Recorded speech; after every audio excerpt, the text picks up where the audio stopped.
Fala, galera do segundo ano. Hoje vai ser a aula em que nós vamos falar sobre Fordismo e Toyotismo. Na verdade, talvez seja um conjunto de aulinhas, tá?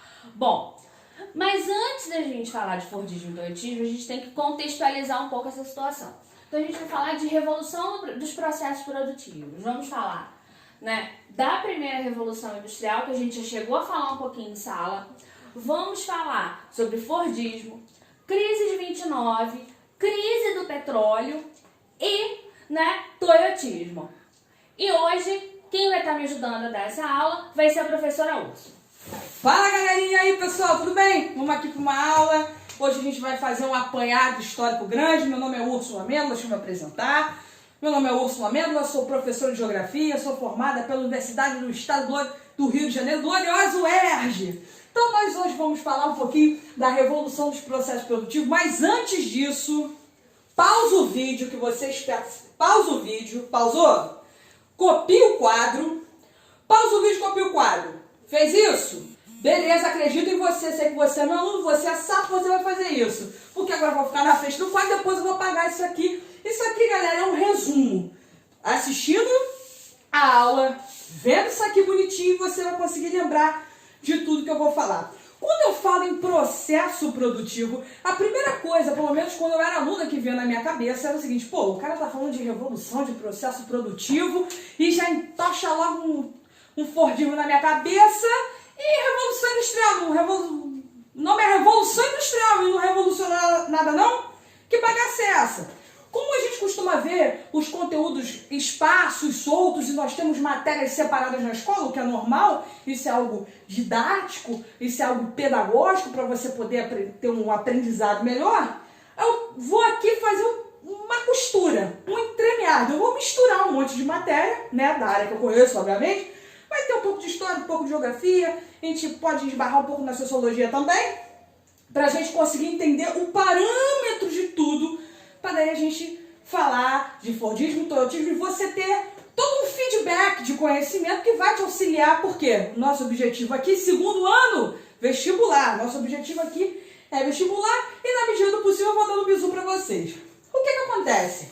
Quando eu falo de revolução, de processo produtivo, eu falo que houve uma mudança em como era feito e de que forma era feito esse troço. Quando eu falo em primeira revolução industrial, eu vou botar na minha cabeça, pelo menos, ou seja, vai vir à minha cabeça o quê? Basicamente, fábrica de tecido. Você já deve ter visto isso com o seu professor, com a sua professora de história. Quando eu falo de revolução industrial, eu vou falar de máquina a vapor, eu vou falar de fabricação de tecido. Mas quando eu falo dela, da revolução industrial, tem que ter algumas coisas na minha cabeça. Primeiro, ela mudou a forma como as coisas eram feitas. Não necessariamente o processo. Mas eu vou assim: Úrsula, pô, tu tá maluca, você tá louca. Você comeu o que no café da manhã? Eu não entendi. O negócio é o seguinte: quando eu falo de modificação na forma de como era feito, é que eu vou sair de algo que era 100% manual, para algo que vem o que? Auxiliado com a máquina. Lembrando que na primeira revolução industrial nós não temos algo full automatizado, como hoje nós temos em diversas fábricas de carro, que nós temos processos que são 100%, que não tem interferência do homem. Basicamente é um carinha lá mexendo no computador, as máquinas fazem tudo. Você não tem isso na primeira revolução industrial. Você tem o quê? Aquela tiazinha que ficava lá para fazer um metro de tecido 3 dias num tear de madeira, num tear manual. Você tem o quê? A revolucionária máquina a vapor, e você tem essa tiazinha fazendo isso em uma máquina que não é mais manual. Ela tem parte do processo dela automatizado. Então, quando eu falo em revolução industrial, obviamente que você já deve ter ouvido falar: revolução industrial, política dos cercamentos na Inglaterra, jogar o povo do campo para a cidade. Aí você vai falar de problemas com relação ao trabalho, porque aqui nós temos, esbarrando aqui na sociologia, nós temos aqui um não fazer do Estado, políticas negativas do Estado, ou seja, um não fazer do Estado, porque antes o Estado era extremamente interventor, o Estado que fazia tudo, que mandava tudo. Com o advento da burguesia, a burguesia fala: isso aqui você não pode se meter, você tem um não fazer do Estado, isso vai ter um problema. Depois, Depois disso aqui, do problema disso aqui, vai gerar, nós vamos ter o quê? Nós vamos ter políticas de fazer do Estado, direitos sociais, direitos do trabalho, isso num segundo momento. Mas toda vez que a gente fala em revolução industrial, normalmente a gente segue por esse caminho e esquece de outro caminho muito importante, que realmente revolucionou o mundo. Quando eu falo de revolução industrial, eu estou falando, eu saí de um método, de um processo, de uma forma de fazer tal coisa X, 100% manual para fazer essa coisa auxiliado pela máquina. Em resumo, eu ganho muito mais velocidade, eu tenho uma velocidade muito maior de fabricação. Se eu tenho uma velocidade maior, digamos que eu faça 1 metro de tecido em 4 dias, agora eu faço 1 metro de tecido em 4 horas.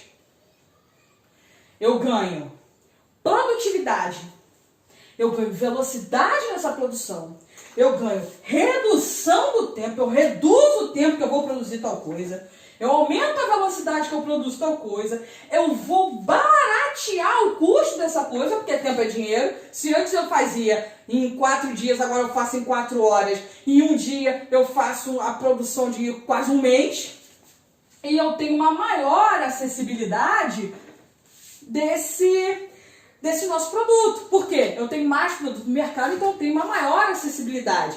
Em resumo, eu tenho mais pessoas podendo comprar esse produto, porque o produto, graças a isso daqui, acaba diminuindo, reduzindo de preço. Logicamente, eu não vou falar para você que aquele tiozinho que trabalhava na fábrica, que comia batata, que ele vai ter acesso a isso. Mas mais pessoas terão acesso. Isso que eu quero que vocês compreendam. Apagador, apagador. Voltou? Posso. Dá o play. Não parei. Não? Não, vamos. Sai do telefone que agora é importante. Eu tô vendo você no telefone. Você acha que eu não tô vendo? Tô vendo. Eu sei que você tá no telefone. Só peraí, não apaga não. Você devia ter copiado quando eu falei. Volta o vídeo, pausa a aula. Volta o vídeo, pausa a aula. Sai do telefone que isso não te pertence, rapaz. Tá vendo livezinha antiga no Instagram que eu tô vendo. Então, quando eu falo em revolução de processo, eu tô falando do quê? Do que eu tô falando?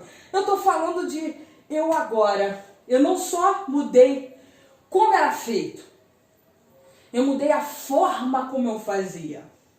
Aí nós vamos bater no famoso Fordismo, né?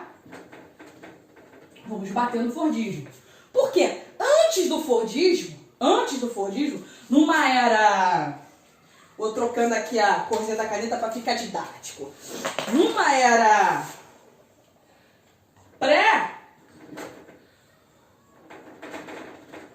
pré-fordista, numa era pré-fordista, o que eu tinha? Fala pra tia. Eu tinha uma pessoa, ela fazia o quê? Ela participava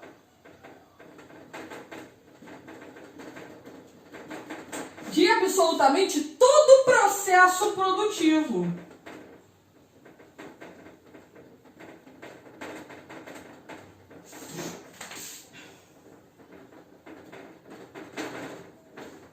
Como assim, Urso? Eu tô falando pra você o seguinte.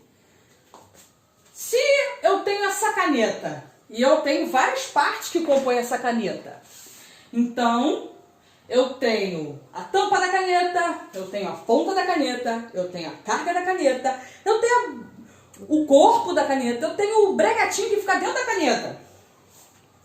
Essa pessoa participava de todo o processo produtivo. Eu estou falando que ela fazia o quê? Qual parte da caneta essa pessoa fazia? Ela fazia isso aí, eu ouvi você falar, porque eu tenho esses dois premonitórios. O que você ouvia? O que você ouvia? Me enrolei. Não pausa não, corta não. O que a pessoa fazia? Fala pra mim. Ela participava de todo o processo produtivo. Ela fazia a caneta inteira. Ela fazia tudo. Com o advento do nosso querido Fordismo, eu tenho a pessoa fazendo um trabalho ultra, mega, Super. Super. Blaster. Falta um L ali no blaster. É, Baster não, Blaster. Aqui, ó. Blaster. O quê? Especializado. Especializado. Ai, a aluna que tá de trás da câmera é boa, hein?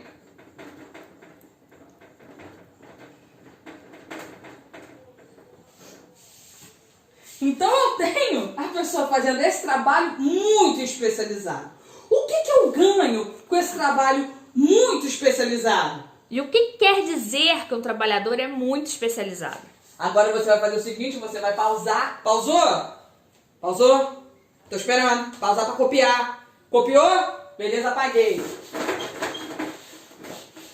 O que eu quero dizer? A gente corta o pré, só bota o fordista.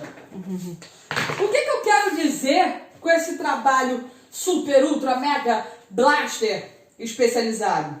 Eu tô querendo falar que esse trabalhador, ao invés de participar de tudo, ele participava apenas de uma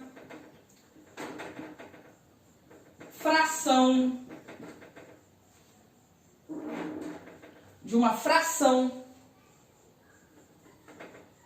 do processo. Ou seja, da produção do produto. Em resumo é o seguinte, eu tenho um produto e eu só faço uma coisa desse produto. Então se eu trabalho numa fábrica de canetas, eu só vou fazer o corpo da caneta. Eu não faço nada além do corpo da caneta. Pode a fábrica inteira quebrar, pode a mulher que bota a carga faltar, problema dela. Ela que lute. Eu vou fazer somente o corpo da caneta. O que eu ganho com isso? Eu ganho uma ultra especialização.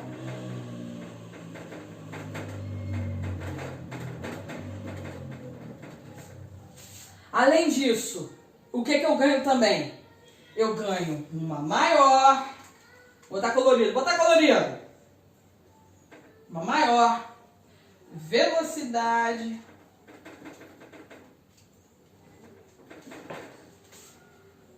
no processo. Ou seja, eu vou produzir uma coisa muito, muito, muito mais rápido. Você concorda comigo se você fizer repetidamente? Rapaz, vou dar um exemplo aqui, um exemplo bagaceiro, né? Porque o professor só dá esse tipo de exemplo. Quer exemplo bom, rapaz? Vá lá no Instagram do Roberto Justus. Aqui é exemplo caseiro. Eu, tentando economizar aquela grana, né? Tentando fazer uma coisa melhor com o meu 13º, do que pagar alguém para pintar minha casa. Eu falei o seguinte, não é possível, eu vou pintar a minha casa e irá ficar maravilhoso. Se eu contratasse alguém para pintar minha casa, né? Eu moro em apartamento, eu já fiz isso. Em 3 dias, tava pintado. E bem pintado. Né? E o que a gente faz? A gente pinta tudo de branco para não ter que ficar fazendo muito acabamento. E o cara sai dali inteirinho. O que eu fiz? Eu pintei em 10 dias. Ainda tive uma crise de coluna.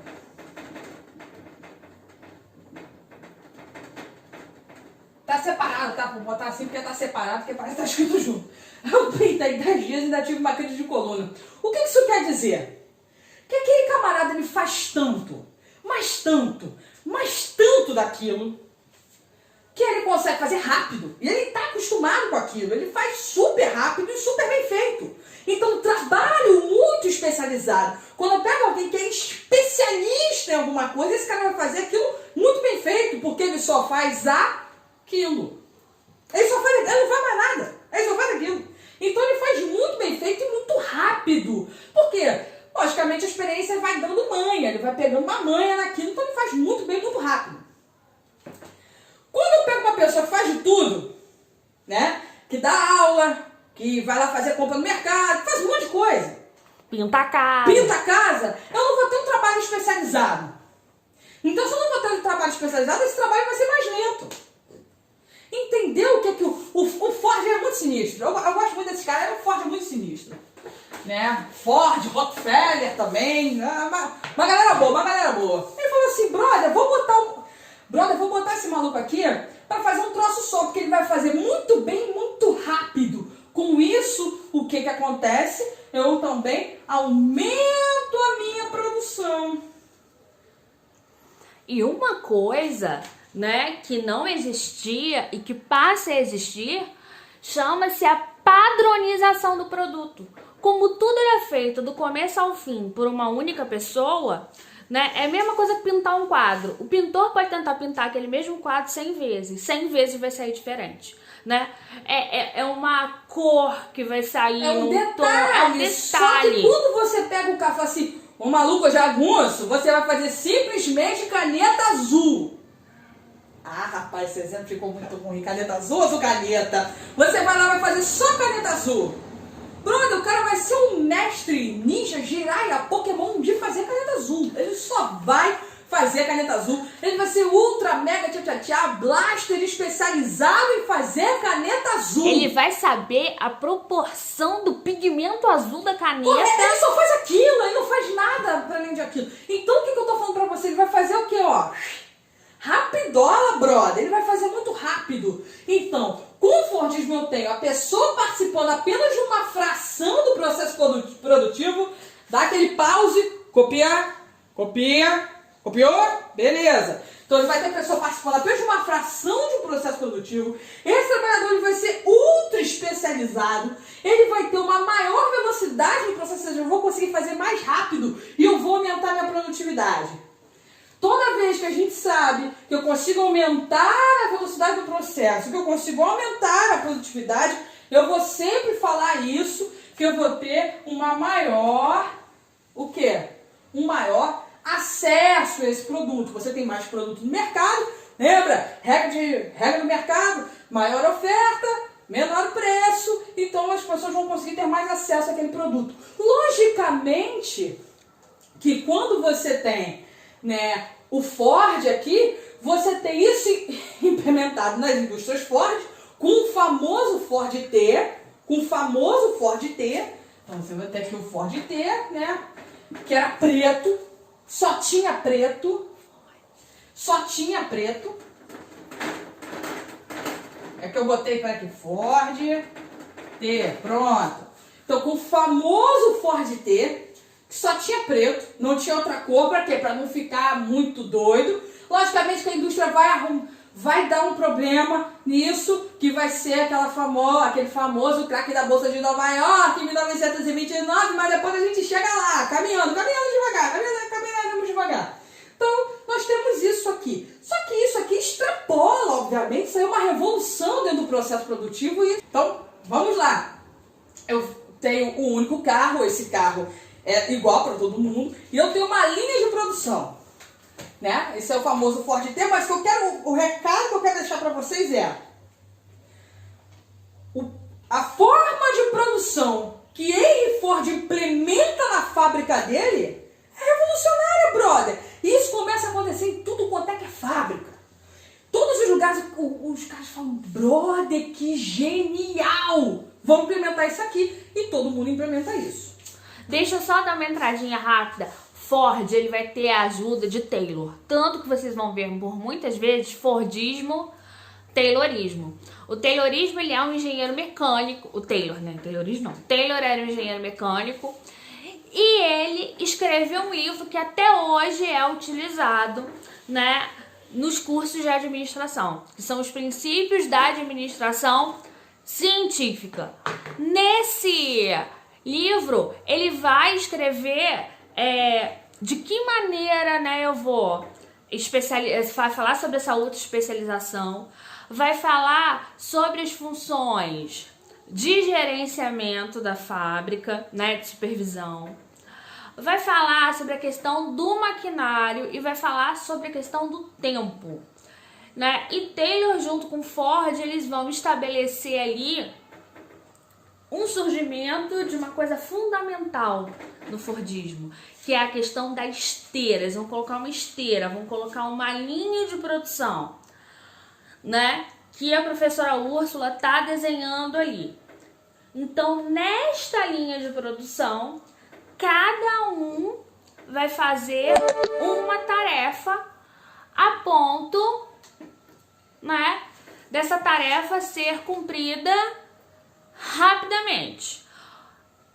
E aí a gente depois vai falar sobre as questões sociais decorrentes da linha de produção. Vamos, professora? Vamos lá? O negócio é o seguinte. Não, eu não estou jogando Gartic, tá bom? Aqueles 2 funcionários ali estão desocupados, então eu vou acabar de demitir, porque é assim que funciona, não tá fazendo nada, é rua.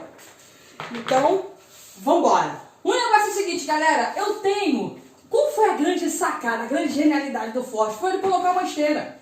E tinha um camarada aqui que era o chefe. Era o chefe da bagaça, ó. Vou botar aqui, ó, um chapeuzinho. O camarada assim do chefe, ó. Ó o chefe aqui, ó. Ó o comandante mora aqui.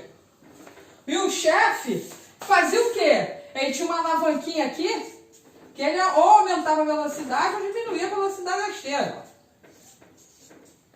Tá vendo? Então o negócio é o seguinte. Ele colocava todo mundo, um do ladinho do outro, e colocava uma esteira. Ou seja, tava a esteira aqui, o cara daqui, ele só pegava o prego e colocava. O outro vinha, apertava o prego, botava o prego em algum lugar. E assim eles iam fazendo, de uma forma muito mecânica. Quando você põe uma esteira, você acaba fazendo com que esse cara, ele não tenha mais aquele papo de tipo assim, ah, eu vou fazendo o prego aqui mole. Não, porque a esteira tá correndo e você tem que fazer a tua parte do processo. Porque se você não colocar esse parafuso aqui, vai dar um ruim muito lá na frente. Então, com a esteira, ele aumenta mais a velocidade de produção. Ou seja, o trabalhador ele deixa de seguir seu ritmo natural e passa a seguir o ritmo da empresa. Agora a produtividade, ele não faz no tempo dele, ele faz no tempo da esteira. Que tá aqui o maluquinho, ó. Eu preciso aumentar a produção que eu tenho mais encomenda de caneta. Ah, beleza, pum, acelera a esteira e você vai lá fazendo aquele seu trabalho. Um filme que todo professor fala disso, como todo professor fala, e eu sou professora, vou falar também, é Tempos Modernos, que o Charlie Chaplin atua, que ele tá lá apertando parafuso e ele sai apertando tudo como se fosse parafuso de tanto que ele fazia aquilo. Então, esse processo aqui, essa forma de fabricar é revolucionária. Ele faz com que o trabalhador não faça mais negócio no tempo dele, que ele faça no tempo da fábrica, no tempo da empresa e, para além disso, ele faz esse cara ultra especializado, ele só faz isso.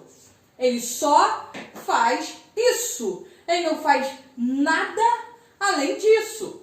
O negócio é o seguinte, galera. Esse processo aqui é maravilhoso. Ele é revolucionário. Só que eu vou ter um problema no mundo, que não é coronavírus, entendeu? Um negócio chamado Primeira Guerra Mundial. E depois dela eu vou ter um problema muito grande chamado crise de 1929, que todo professor vai falar para você que é uma crise de superprodução e subconsumo, mas é muito mais do que isso. Veremos isso a posteriori. Obviamente, tchau para vocês, estudem!